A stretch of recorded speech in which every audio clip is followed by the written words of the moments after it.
Welcome back to Movie Recaps. Today I will show you a horror, dark comedy film from 2017, titled Happy Death Day. Spoilers ahead. Watch out and take care. The campus clock chimes 9. Tree wakes up in a dorm room that's not hers. Carter turns around and greets her, then her phone rings to the sound of a birthday song. She asks where her clothes are and immediately stands up to get dressed. Tree asks for Tylenol and Crater scrambles to find it. When she's done dressing, he gives her the bottle of pills, still trying to be nice to her, but she tells him not to say a word about their encounter. As she's about to leave, Carter's friend walks in asking him if he slept with her. Tree is disgusted with both of them. She walks outside and a goth is checking her out, then a girl asks her to sign a petition to stop global warming. The sprinkles come on chasing off a kissing couple, a car alarm blares, a frat guy is torturing a few rushes and one collapses as she passes by them. Suddenly, she's stopped by Tim, her supposed stalker, a guy she had one date with and doesn't like. She makes fun of him, then leaves. She walks up to her sorority house and a girl greets her. Tree sneaks inside, but is immediately caught by Danielle, who reminds her about the house meeting at lunch. She walks inside her bedroom and is greeted by her roommate Lori, as she drops on her bed.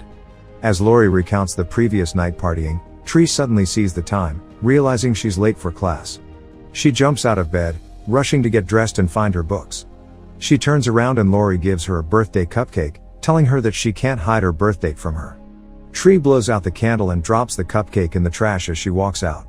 Lori is angry. Tree walks into a class, held by a professor she has something going on with. That day, she has lunch with her sorority sisters. As one of them, Becky, sits down with a high-carb lunch, deemed bad by Danielle.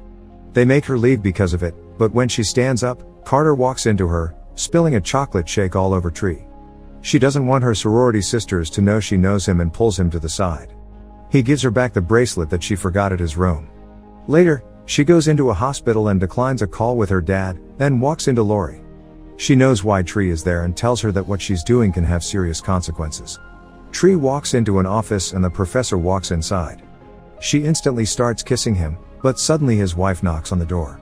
That night, she's in her room and Danielle comes in, wearing her top. They talk about the party they're going to later, when there's a power shortage. Tree is listening to her dad's message as she walks by some jocks, going toward the party. She walks into a creepy underpass, where a music box is playing Happy Birthday.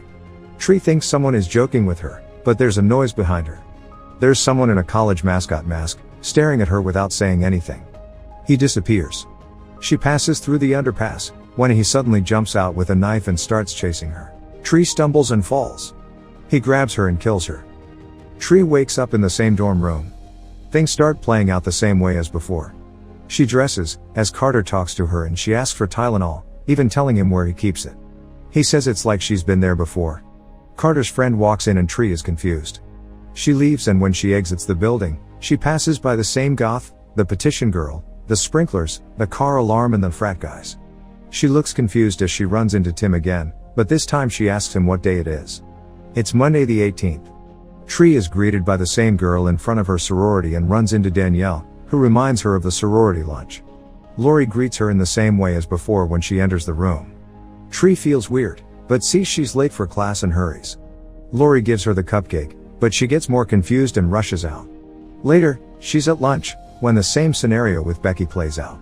Tree tries to warn her about Carter, but they still run into each other. Carter walks away, but she reminds him to give her the bracelet back. Later, she's in the professor's office, wanting to talk to him, but he kisses her and his wife knocks on the door. That night, she's watching a birthday video of her and her mom, when Danielle walks in. Tree is freaked out about the blackout. She walks down the same road going toward the underpass, but when she gets there and hears the music box, she takes another way to the party. Tree reaches the house and it looks empty. It's locked, so she bangs on the door. A guy in the mascot mask opens and she punches him, when the lights come on for her birthday surprise. The guy under the mask was Nick. Later, Danielle and Tree are talking and Nick approaches them, flirting with her to the dismay of Danielle. Regardless, she follows him to his room. When she walks inside, the room looks empty. She checks herself out in the mirror, when Nick shows up behind her again and she takes off his mask. He begins playing loud music and dances to it badly, so Tree is unimpressed. She texts with Danielle, as another man wearing the mask walks into the room and kills Nick. Tree can't hear anything over the loud music and when she turns around she thinks the man is Nick. She walks toward him and he takes out the knife. They struggle on the bed and a frat boy walks in, but doesn't react to what's happening. The masked man stabs her. Tree wakes up in the dorm room, screaming and scaring Carter. She dresses in a panic and runs out, as everything keeps playing out the same: goth, petition girl, sprinklers, car alarm, frat guys and eventually Tim. Lori greets her the same way when she enters their room and sits down on the bed. Tree tells Lori that she feels like she's losing her mind and tries to explain to her that she's lived through the same day twice as proof. She mentions the cupcake and the surprise party. Lori doesn't believe her story. Tree tells her that somebody will kill her that night and starts panicking, scaring Lori too. But she tells her to get some rest, considering the day is stressful for her because of her mom. Later, Tree is seen reinforcing her windows and pushing a drawer in front of her door. She sees a picture of her and her mom, when suddenly Danielle knocks on her door and there's a power shortage. Tree sits on her bed and goes to eat the cupcake, when she starts looking for the remote. She finds a birthday card and the TV suddenly goes off, then on again showing the news briefly, then off again. She hears a noise in the closet and grabs a hammer, but when she opens it, no one's there. She goes to check the bathroom, but before she can check behind the shower curtain, the TV comes on again. The masked man appears behind her and after a brief struggle, kills her, again. Tree wakes up screaming in the dorm room, scaring Carter. She freaks out and runs off. Everything is the same again: goth, petition girl, sprinklers, car alarm, frat guys. She starts spiraling into panic, when suddenly Carter stops her to give her stuff back. She hugs him and asks him to help her. Next, they're sitting in the college cantina and Carter is trying to wrap his head around what's been happening to her. Her phone rings and he realizes it's her birthday. He tells her that whoever's killing her knows it's her birthday and starts making a list with whomever would have motive for that. He also tells her that they didn't sleep together the previous night. They continue talking about her murderer and he tells her that she has an unlimited amount of time to figure out who's killing her. That night, Tree makes a suspect list and the first one on it is Tim. She peeps through his window and realizes that he's actually gay. Tree turns around and the masked man stabs her. Tree wakes up in Carter's dorm room and throws her phone in the trash.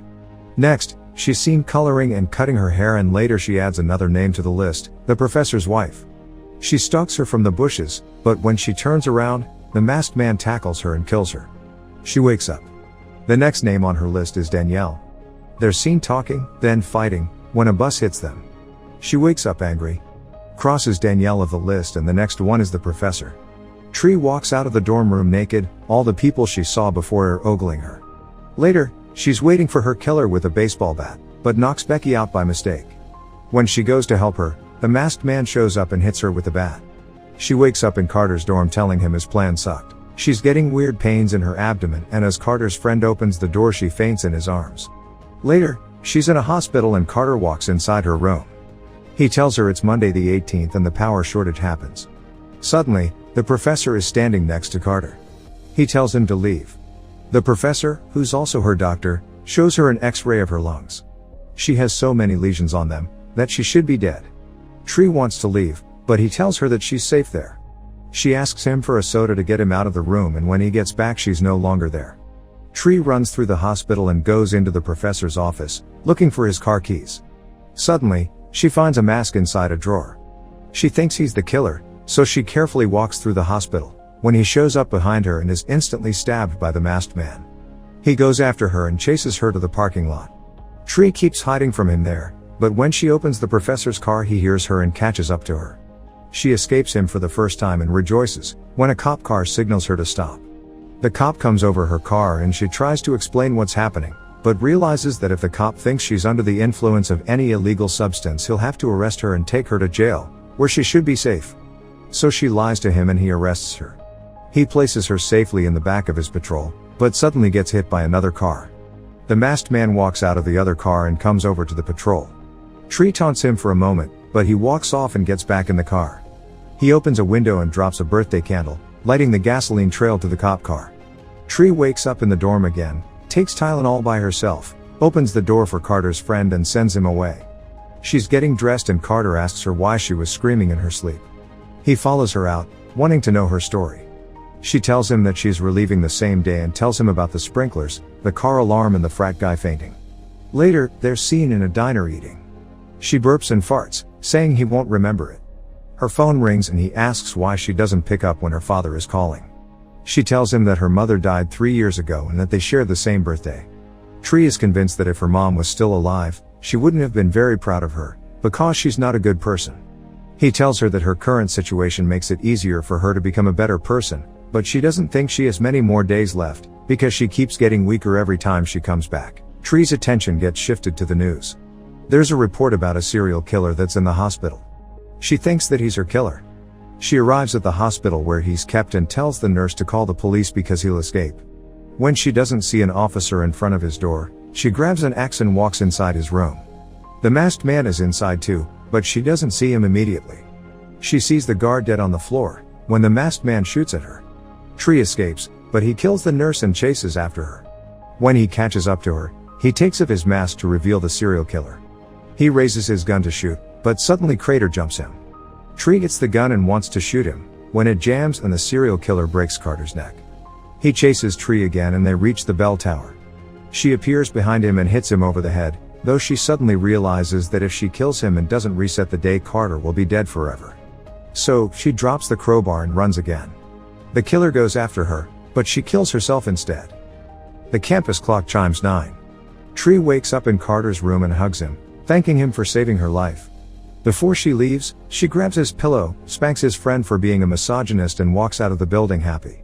She sees the goth and takes his glasses, signs the petition, tells the couple about the sprinkles and puts a pillow on the ground before the frat boy falls down. Tree is happy to see Tim and empowers him to get out of the closet. She finally greets the girl in front of her sorority house and walks inside. Danielle walks up to her and she tells her about Carter, leaving her speechless. She walks into her bedroom and apologizes to Lori for being selfish. Next, she goes to class and calls the professor out for a word. Tree puts an end to their relationship, dropping his class too. During the sorority lunch, Tree isn't there and Becky sits down with her bad lunch.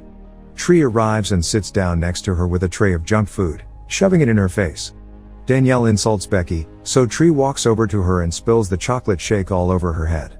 Suddenly, Carter shows up to give her the bracelet and she kisses him, then asks him out on a date. He says yes.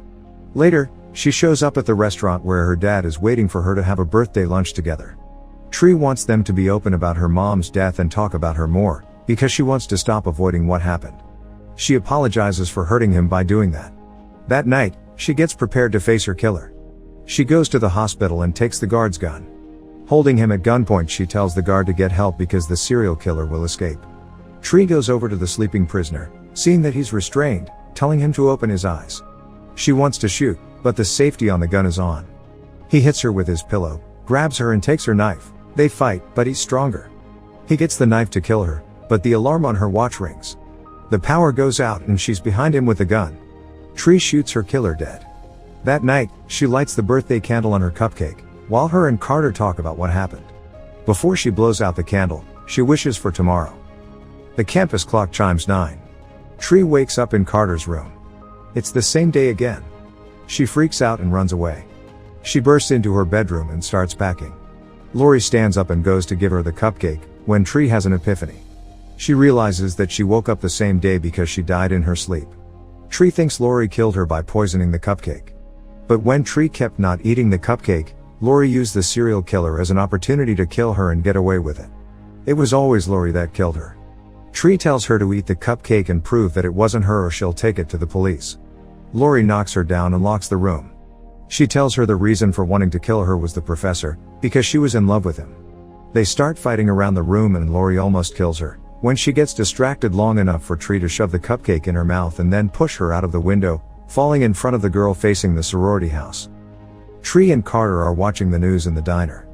Her dad calls and she picks up to calm him down.